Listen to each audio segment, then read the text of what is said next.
Répandre de la violence, tel est le thème des ateliers des rencontres philosophiques de Monaco cette année. Après avoir abordé les origines de la violence et les violences au secret, il était question lors du dernier rendez-vous des violences politiques de la violence. C'est avec un extrait du film de Sergueï Eisenstein, Le cuirassé Potemkin, que cet atelier a débuté. Une illustration parfaite du thème avec cette célèbre scène du landau dans les escaliers d'Odessa et qui nous amène à cette interrogation: comment éviter la dérive du politique vers la violence autoritaire? L'art politique, ça consiste à limiter, à juguler la violence, à faire qu'il y ait un peu moins de violence dans le monde.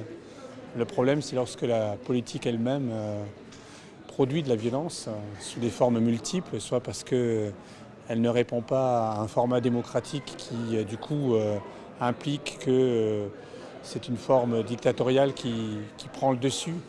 Et donc c'est une violence constitutive à ce moment-là, soit parce qu'elle ne respecte pas l'expression de ses citoyens et donc elle ne prend pas soin de ses citoyens. La violence et le politique, Montesquieu en parlait dans son traité L'Esprit des lois, mais il n'a pas été le seul philosophe à plancher sur cette pensée.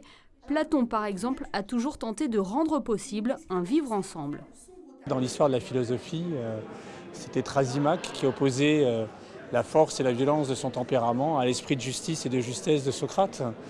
Donc il y a une volonté de ne pas entrer en dialogue quand on est violent. Et c'est l'un des problèmes de la violence, c'est comment répondre à la violence.